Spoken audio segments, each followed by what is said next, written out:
bienvenidos a todos, muchas gracias por venir aquí, por estar presente esta tarde acá en el Instituto de Investigaciones Gino Germani. Con la actividad de hoy iniciamos el ciclo de diálogos y formación sobre simulación y sistemas complejos en ciencias sociales.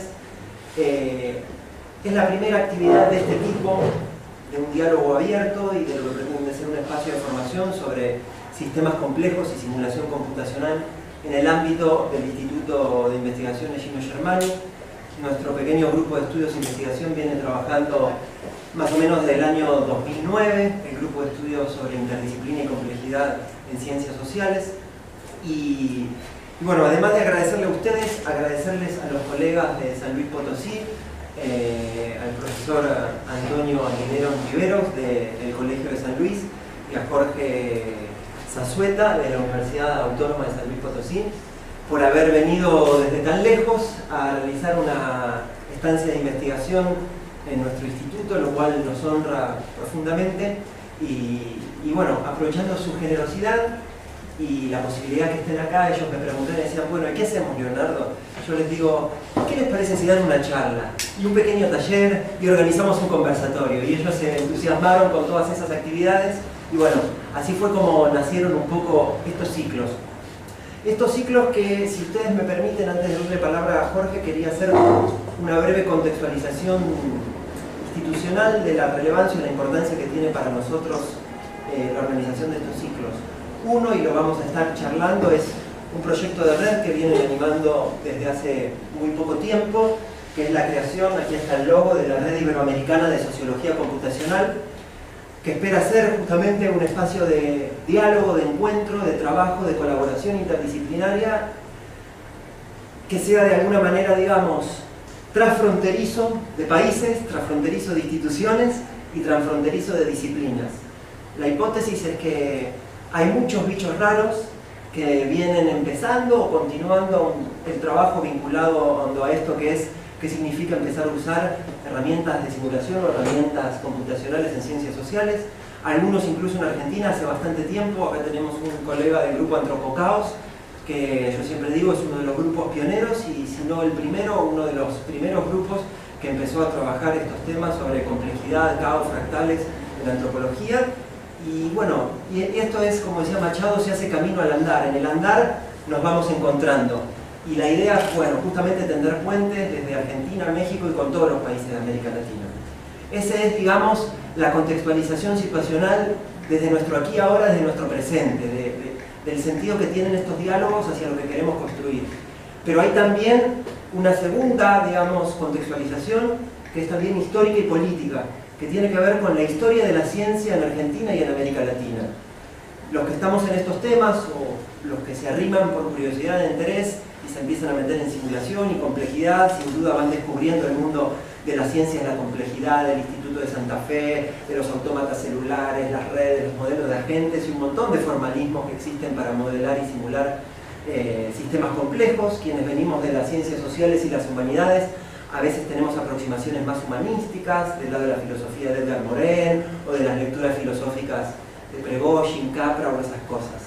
Lo cierto, la pregunta es no solo cómo poner en diálogo estos dos mundos, las interrogaciones filosóficas y epistemológicas con las herramientas y los modelos aplicados, sino también lo que yo quería, digamos, testimoniar y compartir con ustedes acá, es que en Argentina y en América Latina hubo un pensamiento pionero de sistemas complejos, que fue prácticamente olvidado y prácticamente no es recordado.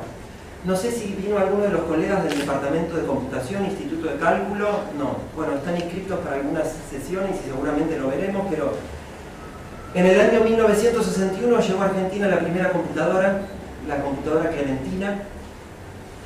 La miro a la colega porque ella se llama Clementina, entonces siempre que digo Clementina, la computadora para mí tiene el rostro de Clementina. ¿Tu homenaje se hizo?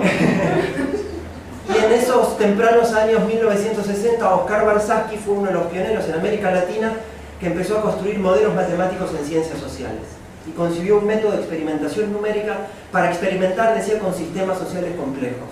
Estamos hablando de por lo menos 25 años antes de la fundación del Santa Fe, 30 años antes de la emergencia de un journal como JASS, de Artificial Societies and Social Simulation, o de la European Association of Social Simulation. Y Barzazki quería unir modelos matemáticos rigurosos para entender sistemas sociales con una visión social, ética y política en el modo de hacer investigación. ¿Quién recuerda a Barzazki hoy? Muy pocos. Rolando García, también con la investigación interdisciplinaria en sistemas complejos, y otros tantos. Entonces, desde nuestro aquí ahora, hoy en este Instituto Germani, y también como, creo yo, el desafío de quienes estamos aquí en Argentina, en Buenos Aires, metidos en estas cosas, creo que también un poco nuestro desafío es cómo recuperar y actualizar el pensamiento y legado de esa generación de oro que hace más de 40 o 50 años estuvieron tratando de pensar estos temas que hoy llamamos sistemas complejos, simulación, herramientas formales para tratar de entender algo del mundo social. Así que este es nuestro pequeño trasfondo histórico, político, institucional que quería compartirles como inicio de nuestros diálogos. Y bueno, sin más, lo presento brevemente a Jorge, que tiene una aventura, digamos, intelectual y de vida muy interesante, porque él se formó como físico teórico, tú me corriges cualquier cosa, después hizo una maestría en matemáticas y metiéndose en esos mundos más de las ciencias formales, un día dijo, yo quiero aproximarme al mundo real. Entonces eso lo llevó a cambiar y a hacer su doctorado, su PhD en el campo de la administración y de negocios, y trabajó a lo largo de más de 2 décadas, más o menos, 20 años, en el tema del análisis de finanzas corporativas para distintas consultoras y distintas empresas por todo el mundo. Bienvenido, adelante. Y desde esa experiencia, desde la física, la matemática, a la administración, al análisis de las finanzas corporativas, ahora se está interesando en las ciencias sociales para alegría y beneficio nuestro, y comenzó a trabajar ahí, a colaborar con Antonio en cómo utilizar estos formalismos o estas herramientas de base matemática y computacional para análisis de fenómenos sociales. Uno de los temas, no el único, pero uno de los temas que trabaja Jorge tiene que ver con la lingüística computacional, o en este provocador título que nos sugiere su charla de cómo leer sin leer. Así que bueno, sin más y con esta presentación le paso aquí la palabra al amigo. La idea es que él, bueno, exponga, comparta con nosotros lo que ha traído por alrededor de 40 minutos, 50, 1 hora, y que después nos quede un espacio para intercambiar. Tenemos tiempo hasta las 9 para dialogar aquí entre todos. Así que bueno, bienvenido, muchas gracias, Jorge. Muchísimas gracias, Ricardo. Me dejaste embronar con tanta presentación. Que sea algo interesante. Primero quería más o menos tener un feeling de a qué se dedica cada uno de ustedes. Cuenten así rapidísimo, 10 segundos, qué hacen, ¿no? Para saber quién estoy hablando. Si quieres presentar tú. Eso yo formo parte del grupo Antropocable desde hace unos años. No soy el más indicado para representarlo sin duda, pero ya en estos días van a estar presentes otros compañeros con más trayectoria en el grupo y también en la antropología. Yo me he dedicado un poco a usar modelos basados en la gente, más que nada trabajando con NetBlog y esta plataforma, y en algunas simulaciones rudimentarias. Mi interés así inicial en la antropología tiene que ver con la antropología económica y particularmente con los pueblos originarios de Patagonia, pero después, digamos, fui tratando de reconfigurar ese interés para aplicar a ciertos modelos más formales que no se aplicaban en la antropología local, salvo la excepción del grupo Antropocable, Carlos Reynoso y casi nadie más. Bueno, ¿qué tal? Yo soy Fabián. No tengo experiencia en aplicación de modelos formales ni nada por el estilo, pero yo hago mi doctorado sobre bibliotecas antiguas, o sea, trabajo con bibliotecas y libros del siglo XVIII, y estoy intentando relacionar en la medida de lo posible mi investigación con propuestas más de humanidades digitales, de distant reading y este tipo de cuestiones.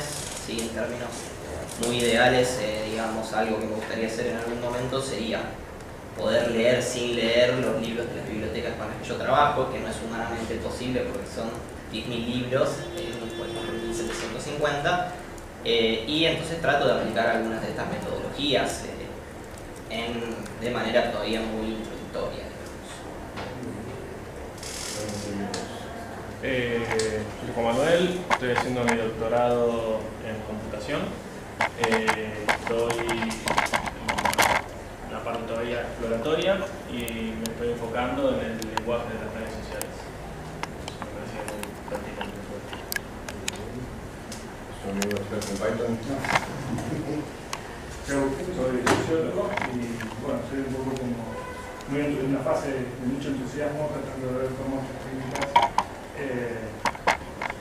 de procesamiento de lenguaje natural pueden ayudar a la investigación en ciencias sociales.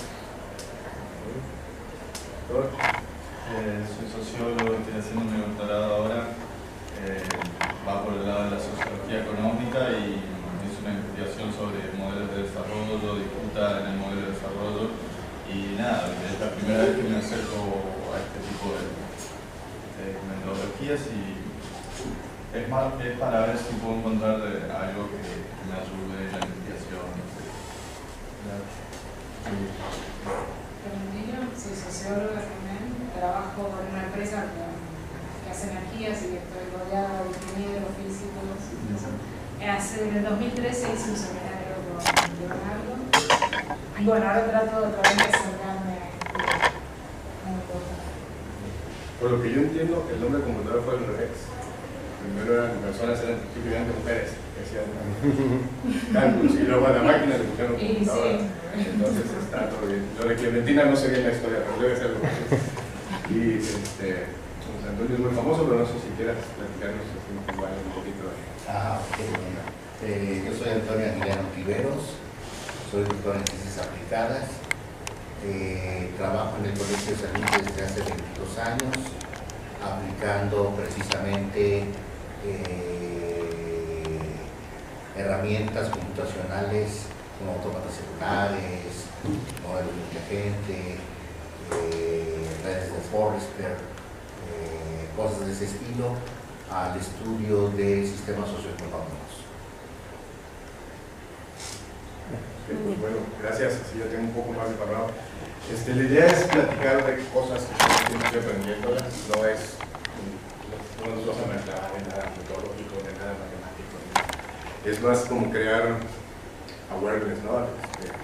Ya me existe esta herramienta, me sirve para mi trabajo, me clavo más o saben que está loco este cuate y no me interesa, ¿no? Vamos a hacer un poco más práctico en el taller, tampoco muy profundo, pero ya que si quieren ensuciarse un poco las manos, pero ahorita es nada más una charla, es platicar un poco de cosas, con suerte los pervierto y los hago que se interesen un poco en estas herramientas y ya, ¿no? Es una charla, no es una conferencia, ¿no? Entonces, aunque va a haber tiempo para discutir al final, en cualquier momento comente, presente, lo que sea, no es muy estructurada, está basada en...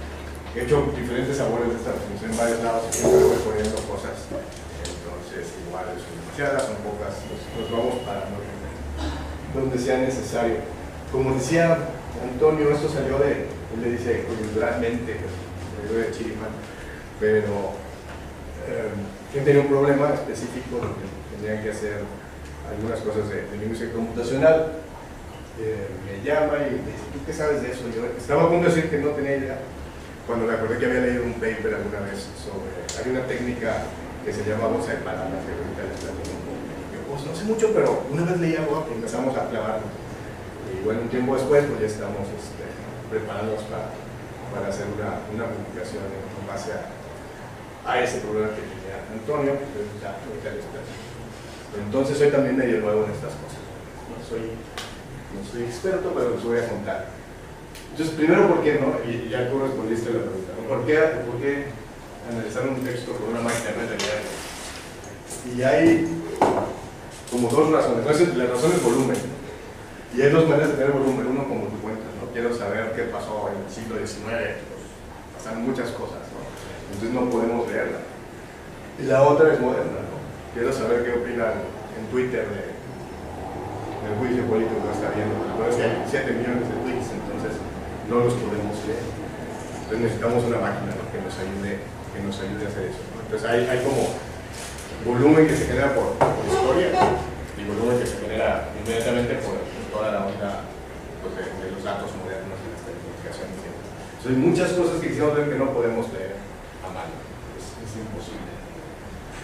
Y aquí son algunos ejemplos, todos estos son links a artículos de verdad que fueron publicados en los últimos 2 años. Es un área que está moviendo mucho. Pero por ejemplo hablan de esto, ¿no? Bueno, ¿qué tipo de influencia política hay, ¿no? A través de Twitter? ¿Cómo entiendo eso? ¿Cómo censuran los chinos las cosas? ¿Cómo explican en Washington, no? Hacen una cosa y luego aquí la racionalizan, ¿no? ¿Cómo entiendo ese tipo de cosas? Bueno, por ejemplo, disputas militares entre países, ¿no? Son miles de millones de noticias, ¿cómo las leo? ¿De qué hablan los presidentes cuando hablan de religión, ¿no? Y es bien difícil hacerlo a mano porque, además del volumen, un fenómeno es, como usamos Google y cosas así, el mismo sistema nos da lo que queremos, ¿no? Entonces, si nosotros apoyamos a tal partido, pues la máquina nos va a mandar información porque la gente habla de lo bueno que es ese partido, ¿no? Entonces, cada quien tiene su visión del mundo un poco sesgada, porque es la manera en que nos alimenta la comunicación. Entonces, la única manera de ser sesgado es leer todo, pero el problema es que todo estamos dando muchos millones de datos, ¿no? Entonces, ese es como el pretexto para por qué podría ser importante entender. Esto es algo bien simple, ¿no? Pero para darles una idea, hay una cosa que se llama el visor de gramática, pero una disculpa, porque van a ver que hay muchas cosas en inglés. Ayer precisamente estábamos tomando un café ahí con Leonardo y los amigos. Desgraciadamente el español va caminando más despacito. Existen muchos términos, muchas cosas que simplemente no existen en español, o tenemos algún intento de usarlas, pero realmente son palabras como empoderar en el cuadro de nuestra nerviosa. Entonces, desgraciadamente, pues mucha de la literatura actual pues está en inglés. La terminología no es que tenga ninguna preferencia, pero es simplemente una cosa práctica, ¿no?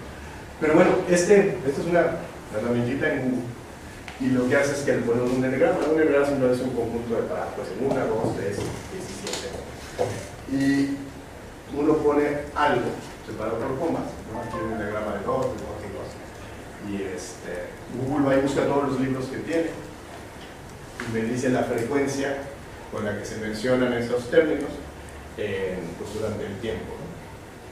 Y nada más por poner algo, debería haber puesto algo que estaba pensando, pero puse varios autores, ¿no? Y le digo a Google, bueno, además de que quiero que cheques todos los libros, quiero que cheques los libros que están en español. Entonces es que no tengo mi texto desde 1950 parece. Le puse, bueno, a Rulfo, a García Márquez, a Cervantes y a Dan Brown, ¿no? Dan Brown es el de Código Da Vinci, ¿no? Como un control. Entonces, ¿qué pasa? Bueno, pues, Dan Brown no existía en esos tiempos, pero vean cómo veo. Cervantes era como el dios de la literatura, ¿no? Pero de repente Rulfo empieza a crecer y lo supera, ¿no? Por una parte importante de esta historia, y ahorita algo pasó, y de repente vuelve a ser famoso Cervantes, pero Rulfo sigue siendo minoritario. García Márquez, curiosamente, no se nota mucho en español, y Dan Brown pues creció al último, ¿no? Pero sigue siendo, afortunadamente, ¿no? Creo que es porque falta el acento en Márquez, de García Márquez. A lo mejor es eso, pero fíjate que es buena idea, porque ahorita les voy a enseñar en inglés donde se aparece. Puede ser ese el problema. Pero la idea de aquí es, esta gráfica es simple, pero ¿cómo la conseguiríamos a mano? O sea, realmente saber quién ha leído más a Márquez, o mencionaba a Rulfo, y muy buen punto lo del acento. Ese es uno de los retos que tuvimos en español. Ahorita voy allá. Es tremendo, ¿no? O sea, es bien simple, es una herramienta gratis ahí, pero que nos da información que no podríamos haber conseguido de ninguna manera a mano, ¿no? Más estudiantes de doctorado que torturemos, son muchos, ¿no? Entonces, este mismo ejercicio dice, son las mismas palabras, pero ahora dije, busca inglés americano español. Y yo creo que resolviste el problema. Permítanme, tenía también como que decía que no era tan. Y entonces vemos, bueno, Dan Brown a ver si es mucho más famoso que Cervantes y que Rulfo y todo, porque es gente que está leyendo en inglés, pero pasó hace poco, ¿no? De repente, ¿sabe? Cervantes de algún modo sigue manteniéndose, ¿no? Márquez, siempre se ha ido muy leído, de los latinos que más ha leído la gente fuera de Latinoamérica, ¿no? ¿Eso qué es? ¿La cantidad de veces que aparece esa palabra en libros? En libros, nada más. Entonces Google va y dice, libros que están escritos en inglés, ¿cuántas veces menciona a Márquez o a Rousseau? Y Rulfo, pues él es muy, yo pienso que es griego, pero es mucho más étnico, es más local. Necesita uno, a lo mejor ni latino, tiene uno que ser mexicano para saber qué está diciendo. Es un similar a Borges, ¿no? Si un extranjero entonces cambia la historia.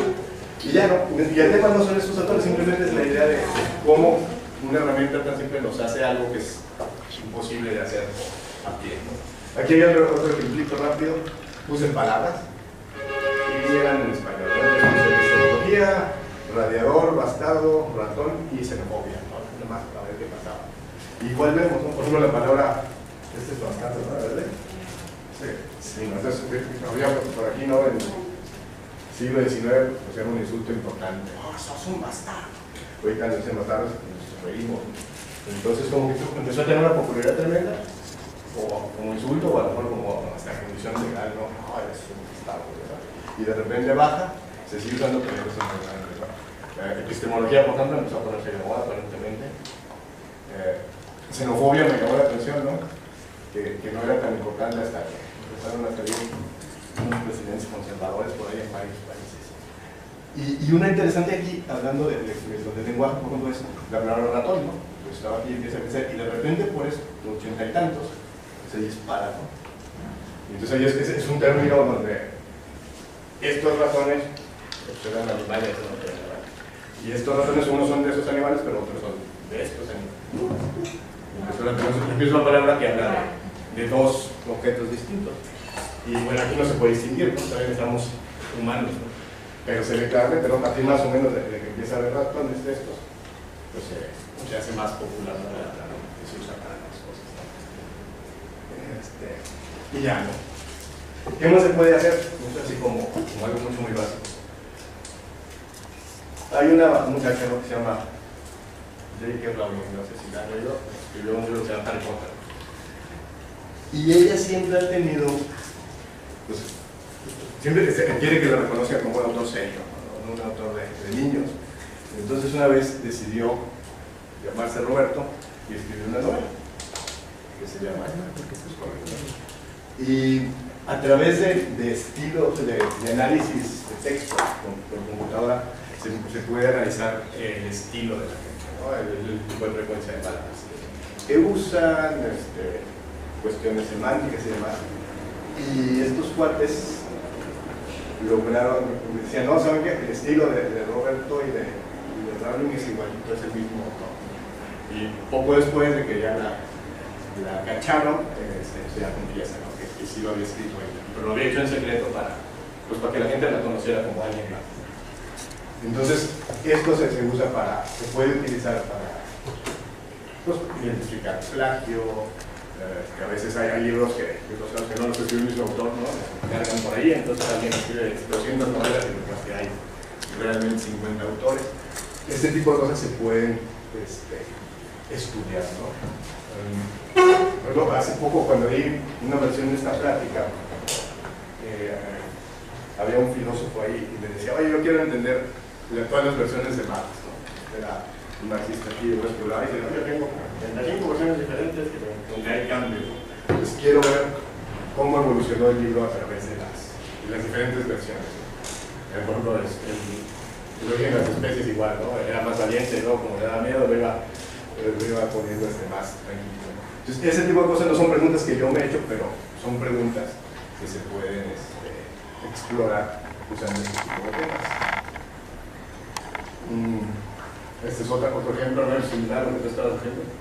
¿No? ¿De qué hablaba la gente en el siglo XIX, ¿no? En la literatura?